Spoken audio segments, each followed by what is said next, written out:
Gorad Maharashtra calling मध्ये आपल्या सर्वांचं स्वागत। आणि आज देखील आपण एका इंटरेस्टिंग विषयावरती चर्चा करणार आहोत आणि आजचा आपला चर्चेचा विषय आहे तो म्हणजे पंचमहापुरुष योग आणि वक्री ग्रह। आणि चर्चेला मी सुरुवात करणारच आहे, मात्र त्याआधी मी मॅडमची थोडक्यात ओळख करून देते। आज आपल्याकडे आलेले आहेत सोनाली शेठ मॅडम। मॅडम स्वागत आहे तुमचं।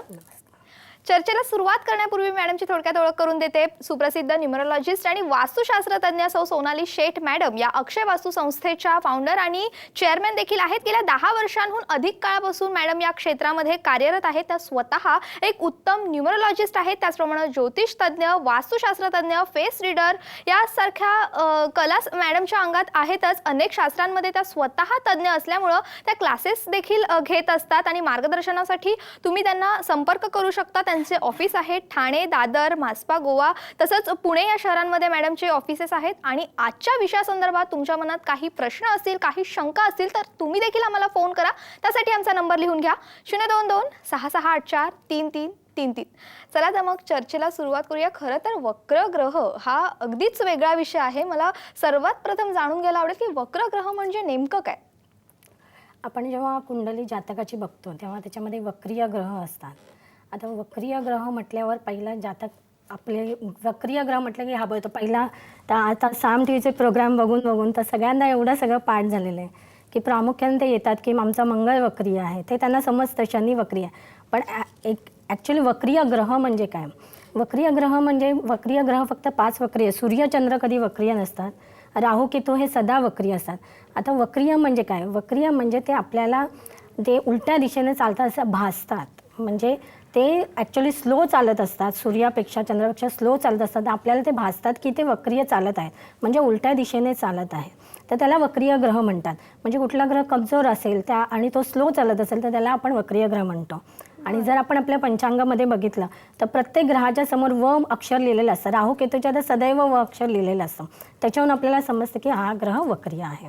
आणि जर हा ग्रह पत्रिकेमध्ये असेल तर तो सर्वसामान्यांना नेमकं कसं कळतं की आपल्या पत्रिकेमध्ये वक्रीय ग्रह आहे? सर्वसामान्यांना आता पत्रिका येतात ते तज्ञच सांगू शकतात, पण जर सर्वसामान्यांनी आपल्या कुंडलीमध्ये बघायचं असेल तर ग्रहाचा एक विभाग असतो जो अंशात्मक दिलेला असतो, तर त्या ग्रहांच्या समोर तुम्हाला वक्रीय किंवा व अक्षर असं लिहिलेलं असतं। त्या ह्याच्यावरून कळतं की आपले अमुक ग्रह वक्रीय आहे। आता हे फक्त 5च ग्रह वक्रीय असतात, मंगळ, गुरु, बुध, शुक्र आणि शनी हे 5 ग्रह फक्त वक्रीय असतात। रवी आणि चंद्र हे कधीच वक्रीय नसतात, ते नेहमी मार्गी असतात। आणि राहू केतू हे सदा वक्रीय असतात। नक्कीच। आणि वक्री ग्रहामुळे जातकाच्या कुंडलीमध्ये तसा काही परिणाम होतो का, किंवा ती कुंडली चांगली म्हणता येते किंवा वाईट म्हणता येते, असं काही असतं का? आता एक ग्रह आहे की वक्रीय ग्रह म्हटला, आणि विशेष करून आज आपण मंगळ आणि शनीबद्दल बोलणार आहोत, कारण मंगळ आणि शनी हे वक्रीय म्हटल्यावर जातक म्हणतो की नाही आमचा मंगळ वक्रीय म्हणून आमच्या लग्नात काही अडचणी येतात का, किंवा शनी वक्रीय आहे म्हणून आमच्या करिअरमध्ये वगैरे नोकरीमध्ये बाधा येते का? तर ॲक्च्युली तसं नसतं। वक्रीय ग्रह म्हणजे तो जरा स्लो असतो, तर त्यांनी काही योग बनतात। आता पंचमहापुरुष योग ह्या वक्रीय ग्रहांमुळे म्हणतात। आता हे जे 5 वक्रीय ग्रह आहेत, जे 5 ग्रह आहेत त्यांच्यापासून पंचमहापुरुष योग बनतो, जो आहे मंगळ, बुध, गुरु, शुक्र आणि शनी। तर ह्या योगांमुळे जातकाला खूप फायदाही होऊ शकतो, म्हणजे सदैव मंगळ आणि शनी हे वाईटच योग बनवतात असं नाही। नक्कीच। आणि मगाशी उल्लेख केलाच मी की तुम्ही अनेक विषयांचे तज्ञ आहातच आणि तुम्ही क्लासेस देखील घेता, लोकांना मार्गदर्शन देखील करत असता। तर लोकांना जर तुमच्याकडनं मार्गदर्शन हवं असेल तर त्यांनी कशा पद्धतीने तुम्ही त्यांना मार्गदर्शन देता? आता आपल्या स्क्रोलवर तर फोन नंबर्स डिस्प्ले होतच असतील, तर त्याच्यावर फोन करू शकता। आपलं ऑफिस जे आहे ते ठाण्याला आहे, दादरला ऑफिस आहे, पुण्याला आहे, तसंच आता गोव्याला पण आपण ऑफिस सुरू केलेलं आहे। दर गुरुवारी आपण दादरच्या ऑफिसला असतो, दर शनिवारी आपण ठाण्याच्या ऑफिसला असतो। 12 जूनला सोमवारी आपण गोव्याच्या ऑफिसला आहोत, आणि 12 जूनला 14 जूनला आपण पुण्याच्या ऑफिसला लोक अपॉइंटमेंट घेऊन भेटू शकतात त्यांना। तर अशा प्रकारे जर त्यांना मार्गदर्शन, कुंडलीचं मार्गदर्शन किंवा वास्तूचं मार्गदर्शन पाहिजे असेल तर ते आपल्याला फोन करून अपॉइंटमेंट घेऊन भेटू शकतात। नक्कीच। मॅडमनी सांगितल्याप्रमाणे ठाणे आहे, त्याचप्रमाणे मुंबई, पुण्यामध्ये देखील मॅडमचे मार्गदर्शन तुम्ही त्यांच्या ऑफिसला जाऊन घेऊ शकता। आणि तुम्हाला जर मॅडमचं मार्गदर्शन हवं असेल तर निळ्या पट्टीमध्ये जे नंबर येतात त्या नंबरवरती तुम्ही संपर्क केलात तर तुम्ही अपॉइंटमेंट घेऊन मॅडमचं मार्गदर्शन देखील करून घेऊ शकता। आपण अनेक क्लासेस घेतो, म्हणजे वास्तुशास्त्राचे असतील किंवा अंकशास्त्राचे असतील, आणि अनेकांना अंकशास्त्र वगैरे शिकून घेण्याची इच्छा देखील असते। मग ते क्लासेस नेमके कुठे असणार आहेत आणि कधी असणार आहेत? आपले क्लासेस आता यावेळेला ठाणे आणि दादरमध्ये आहे। 19 आणि 20 तारखेला आपले अंकशास्त्राचे क्लासेस आहेत ठाण्यामध्ये।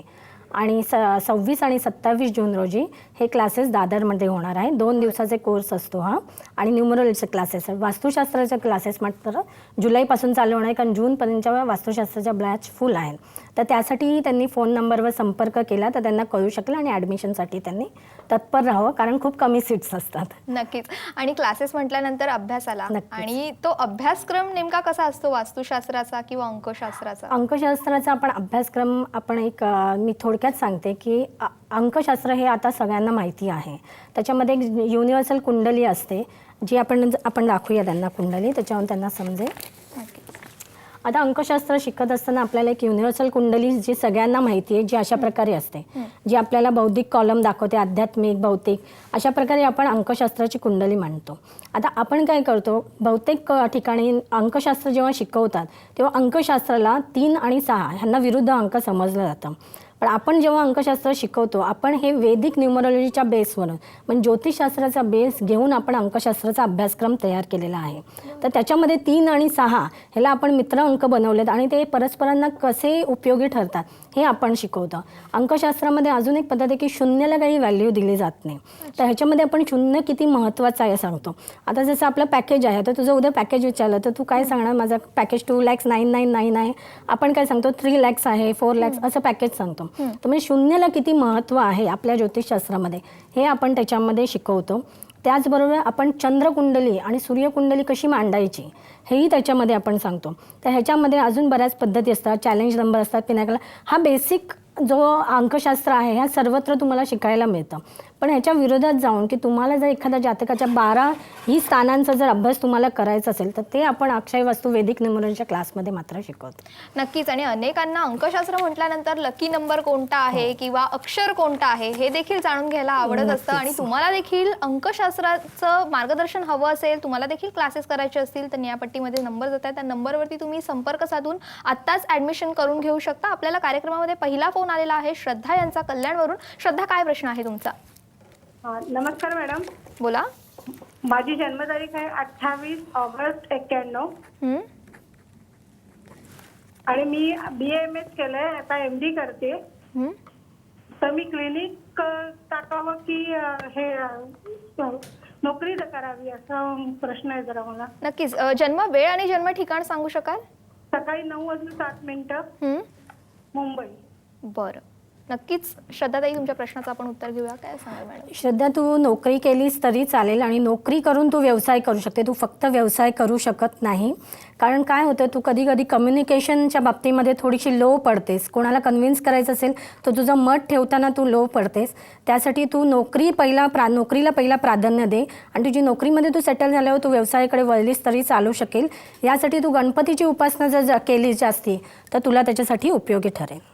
नक्कीच. म्हणजे व्यवसाय करावा की नोकरी करावं हे देखील अंकशास्त्रावरून कळू शकतं का? हो, अंकशास्त्रावरून कळू शकतं. आपल्या ज्योतिष कुंडलीवरून पण आपल्याला कळू शकतं की व्यक्तीने नोकरी करावी, कारण त्यांच्याकडे अंक आहेत. आता हे अंक हे आपल्या ज्योतिषशास्त्रामध्ये ग्रहांपासूनच आलेले अंक आहेत. अंकांना आधी काही व्हॅल्यू होती. आता ते आपल्या जे ज्योतिषशास्त्राचे ग्रह आहेत, रवीला आपण 1 अंक दिलेला आहे, मंगळाला 9 अंक दिलेला आहे, गुरुला 3 अंक. तर हे अंक नंतर दिले गेलेले आहे. आपला हा ज्योतिषशास्त्र हा पहिला बेस आहे अंकशास्त्राचा. त्यामुळे जर ज्योतिषशास्त्रामधून आपण नेमकं सांगू शकतो की कुठलं करिअर घेऊ शकतं. त्याच अनुषंगाने आपण जर अंककुंडली बघितली तर त्याच्यामध्ये पण सगळे अंक, कोणते कोणते अंक आहेत, त्याच्यामध्ये कोणत्या अंकाची कमतरता आहे किंवा कोणते अंक अधिक आहेत, त्याच्यावरून आपण जातकाला सांगू शकतो की त्यांनी व्यवसाय कोणता करावा किंवा त्यांनी फक्त नोकरी करावी का दोन्ही करावं हे आपण सांगू शकतो. बरं. म्हणजे अंकशास्त्रावरून व्यवसाय निवडावा की नोकरी निवडावी हे आपण सांगू शकतो. मात्र वास्तुदोष जर का असेल तर त्याच्यामुळे लग्नात वेगळे अडथळे येऊ शकतात का? हो, नक्कीच येऊ शकतात. आता वास्तुदोष असेल की लग्नामध्ये आपल्याला तर सप्तम स्थानावरून कळतं की लग्नामध्ये काय दोष आहेत ते, पण कुंडलीमधले दोष तर आपण सांगू शकतो. पण प्रामुख्याने कधी कधी कुंडलीमध्ये दोष नसताना पण विलंब होतो. तर अशा वेळेला मग आपण वास्तूचा विचार करतो. तर वास्तुशास्त्रामध्ये मी मागे पण सांगितलेलं, जेव्हा ईशान्य, आग्नेय आणि वायव्येला दोष येतो तेव्हा आपल्याला मॅरिटल किंवा लग्न झाल्यानंतर सुद्धा प्रॉब्लेम, लग्न होण्याचं असेल तरी सुद्धा प्रॉब्लेम फेस करावे लागतात. मग विनाकारण डिले होतो किंवा मग समोरून स्थळ येतं तर ते काही कारणास्तव ते नकार येतो किंवा आपल्या घरच्या मुलीला पसंत नसतं किंवा समोरच्या असे काही किरकोळ कारणामुळे ह्या विलंब होतो आणि त्याच्यामध्ये मग तो कुंडलीतला योग निघून गेलेला असतो. मग तो दुसरा योग येऊपर्यंत त्या धीर आपल्याला नसतो. त्यामुळे आपण काय करतो, जेव्हा आपली मार्गदर्शन करतो तेव्हा कुंडली आणि वास्तू ह्या दोघांचाही विचार करून मग आपण जातकाला मार्गदर्शन करतो की नेमका तुमचा प्रॉब्लेम कुठे, कुंडलीमध्ये आहे का वास्तू आहे, की वास्तू आणि कुंडली दोघांमध्ये आहे. तर त्याप्रमाणे मग आपण त्यांना एकत्र करून त्यांना उपाय सांगतो की काय करावं आणि त्याने त्यांना मग लवकर फरक पडतो. म्हणजे नुसती कुंडली बघून तुम्ही, आता एवढं झालेलं आहे की फ्लॅट सिस्टीम आणल्यामुळे वास्तुदोष हे असतातच असतात, 100% असतात. तर त्यामुळे कुंडलीबरोबर वास्तूचं परीक्षण करणं हे पण तितकंच महत्त्वाचं ठरतं. नक्कीच. खरं तर ही चर्चा फार रंगात आलेली आहे आणि ही अशीच सुरू ठेवायची आहे. मात्र महाराष्ट्र कॉलिंगमध्ये घेते एक छोटासा ब्रेक.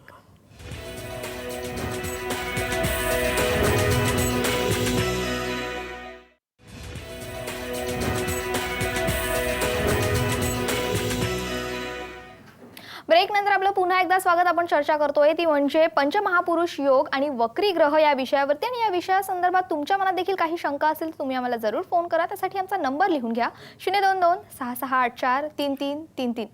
मॅडम, मगाशीच तुम्ही सांगितलं की वक्री ग्रह कुंडलीमध्ये असल्यानंतर शुभ योग आहेत ते निर्माण होतात. तर ते नेमके कसे निर्माण होतात?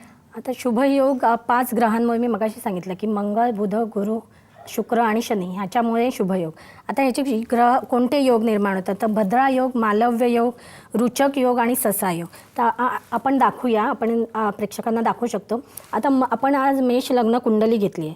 तर ह्या मेष लग्न कुंडलीमुळे मंगळमुळे कसे ग्रह, आता मंगळ जेव्हा केंद्रात म्हणजे प्रथम, चतुर्थ, सप्तम आणि दशम ह्या स्थानात स्वग्रही किंवा उच्च राशीत असतो तेव्हा काय परिणाम देतात. आता मंगळ हा त्याच्या स्वस्थानी लग्नात बसलेला आहे. तर तो काय करतो, व्यक्तीची पर्सनॅलिटी स्ट्रॉंग बनवतो. व्यक्ती थोडा जास्त बडबड करणार असतो. त्यांना सगळ्या सुखसुविधा जन्मापासून मिळतात. आता जेव्हा तो मंगळ चतुर्थ स्थानावर चौथी दृष्टी टाकतो तेव्हा काय होतं, त्याचे आयुष्य संबंध खूप चांगले असतात. भूमी, घर, वाहनचे सुख त्यांना चांगले मिळते. त्याची सप्तम स्थानावर जेव्हा तो मंगळ दृष्टी टाकतो तेव्हा पार्टनरशिपमध्ये त्यांना लाभ होतो. म्हणजे ते जेव्हा व्यवसाय करतात तर पार्टनरशिपमध्ये त्यांना लाभ होऊ शकतो. दाम्पत्य सुख त्यांना चांगलं मिळतं. नियमित रोजगार त्यांना मिळतो. म्हणजे जर नोकरी करत असेल तर त्याच्यामध्ये प्रॉब्लेम्स येत नाही. तसंच जेव्हा दुःखस्थानी म्हणजे अष्टम स्थानी जर मंगळ दृष्टी टाकत असेल तरीसुद्धा ते आपल्याला जर त्यांनी व्यवस्थित मेहनत केली आणि मेहनतीने सर्व काम केलं तर त्यांना कधीच प्रॉब्लेम येत नाही. सदैव ते प्रॉब्लेम्सवर मात करू शकतात. तर अशा प्रकारे जेव्हा मंगळ स्वग्रही किंवा लग्नात जर असेल आणि केंद्रात असेल तर तो अशा प्रकारे जातकाला फायदा देऊ शकतो. तसंच जर मंगळ त्याच्या उच्च राशीमध्ये असेल म्हणजे जर मेष लग्नामध्ये तो दशम स्थानामध्ये असेल तर तो काय परिणाम देतो, जेव्हा तो लग्न स्थानामध्ये किंवा प्रथम स्थानी जेव्हा दृष्टी टाकतो तेव्हा लोकांना व्यक्तिमत्व हे मेहनती, कॉन्फिडंट असतात. त्याचबरोबर ते उच्च राशीमध्ये असल्यामुळे नोकरी व्यवसायात खूप चांगले फळ त्यांना प्राप्त होते. व्यक्ती खूप मेहनती असतो. जेव्हा चतुर्थ स्थानावर तो दृष्टी टाकतो तेव्हा आईचे सुख मिळते. भूमी, घर, वाहन ह्याचे सौख्य त्याला लाभते. आणि जेव्हा तो पंचम स्थानावर टाकतो, पंचम स्थानावर दृष्टी टाकतो तेव्हा मात्र थोडासा व्यक्ती ॲग्रेसिव्ह होतो, चिडचिडा असतो. पण त्याला संतती सौख्य चांगलं लाभतं. त्याला अचानक धनलाभाचे योग येतात. किंवा जर प्रेमविवाह वगैरे काही असेल तर प्रेमात त्यांना चांगल्या प्रकारे यश मिळते. म्हणजे मंगळ ग्रहामुळे नुसतंच वाईट होतं असं नाही तर तुमच्या ह्याच्यात शुभयोग पण घडून येऊ शकतात. बरं, म्हणजे मंगळ जितका वाईट आहे तितका चांगला देखील आहे असं म्हणायला काही हरकत नाही. त्याचबरोबर आपण आता शनीचा जो मंगळामुळे रुचक योग तयार होतो तसा शनीमुळे सासा नावाचा पंचमहापुरुष योग तयार होतो. तर तो कसा तुम्हाला परिणाम होतो. आता तसंच आपण म्हटलं शनी जेव्हा केंद्रात 1, 4 प्रथम, चतुर्थ, सप्तम आणि दशम ह्या स्थानात असेल किंवा स्वग्रही किंवा उच्च राशीत असेल तर तो काय परिणाम देतो. जेव्हा शनी हा स्वग्रही असतो तेव्हा तो काय करतो तर तुम्हाला नोकरी व्यवसायामध्ये वृद्धी देतो, उत्साही बनवतो. तर समजा त्याचं वायव्य स्थानामध्ये त्याची दृष्टी असते तेव्हा परदेश यात्रा तुम्हाला घडवून आणतो किंवा तुम्ही इम्पोर्ट एक्सपोर्टचे जातक हे बिझनेसही करू शकतात. जेव्हा तो चतुर्थ स्थानावर दृष्टी टाकतो तेव्हा मातृसुखामध्ये जमीन, घर, वाहन सुख त्याला मिळतं. तसंच जर सप्तम स्थानामध्ये तेव्हा दृष्टी टाकतो तेव्हा पार्टनरशिपमध्ये लाभ मिळतो. दाम्पत्य जीवन हे सुखी असतं आणि आपले जे डेली विजेस रोजगार आहे ते तुम्हाला उपयोगी ठरू शकतं. तसंच जेव्हा तो उच्च राशीमध्ये असतो, उच्च राशीमध्ये असताना तो काय करतो तुम्हाला पार्टनरशिपमध्ये तो चांगला फायदा करून देतो. ज्या वडिलांबरोबर तुमचे चांगले संबंध असतात. विदेश यात्राचे योग पण त्याच्यामुळे शनीमुळे घडून येऊ शकतात. तसंच तो जेव्हा तुमच्या लग्नामध्ये तो हे करतो प्रथम स्थानी, किंवा व्यक्ती हा पक्षपात कधी करत नाही, न्यायप्रिय असतो. म्हणजे आपलं किंवा लोकांचं असं नाही, जो चूक आहे तर चूक आहे, मग तो आपला व्यक्ती असेल. तर शनी आणि मंगळामुळे असे पण चांगले योग, शुभ योग किंवा शुभ गोष्टी घडू शकतात. त्यांनी घाबरायचं काही एक कारण नाही. नक्कीच. म्हणजे आता तुम्ही पत्रिकेतल्या शनीबद्दल आणि मंगळाबद्दल जे बोललात, तर आता असं लोकांना वाटत असेल की ठीक आहे, चालेल, म्हणजे शनी आणि मंगळ पत्रिकेमध्ये असेल तरी हो, काही हरकत नाही. फक्त काय होतं, जेव्हा आपण कुंडली बघतो, आता आपल्या ह्याच्यामध्ये फक्त लग्न कुंडली नसते. लग्न कुंडलीमुळे आपल्याकडे षोडश वर्ग कुंडली म्हणजे 16 कुंडल्या पण असतात. म्हणजे जेव्हा आपण लग्नाचा विचार करायचा, सूक्ष्म विचार करायचा असेल, तर लग्न कुंडली भावचलित कुंडली असते. ती आपण अंशात्मकरित्या बघतो, म्हणजे डिग्री वाईज आपण बघतो. तर डिग्री वाईज तो ग्रह कुठे आहे, तो ह्याच्या प्रथम आहे का, मध्यमध्ये आहे की शेवट, तर ते आपण असं त्या कुठल्या स्थानामध्ये आहे, तर त्याचं बल कसं आहे किंवा त्याच्यावर कुठली दृष्टी, ह्या सगळ्या गोष्टींचा पण आपण त्याबरोबर विचार करतो. पण नेहमीच हे ग्रह जे आहे ते वाईटच असतात असं नाही, त्याच्यामुळे शुभयोग पण घडून येऊ शकतो. खरं आहे. आणि अनेक जण आता मॅम आपल्याला मार्गदर्शन करतच आहेत आणि अनेक जण मॅडमकडे मार्गदर्शनासाठी येत असतात. असेच एक डॉक्टर संजय मांडविलकर देखील मार्गदर्शनासाठी मॅडमकडे गेले होते आणि त्यांना त्यांचा अनुभव आहे तो आपल्यासोबत शेअर करायचा आहे. बोला संजय. मी डॉक्टर संजय मांदेकर, मुंबईहून. बोला. मध्ये माझी तब्येत बरी नव्हती, तर त्यावेळेला माझ्या मिसेसने यांच्याकडे जाऊन माझी पत्रिका दाखवली आणि त्याने मग त्या पत्रिका बघून जी स्टडी करून त्याच्यावर जो उपाय सांगितला, थोडंसं आध्यात्मिक आणि योगा आणि बाकीचे जे, त्यामुळे मला खूप फायदा पडला.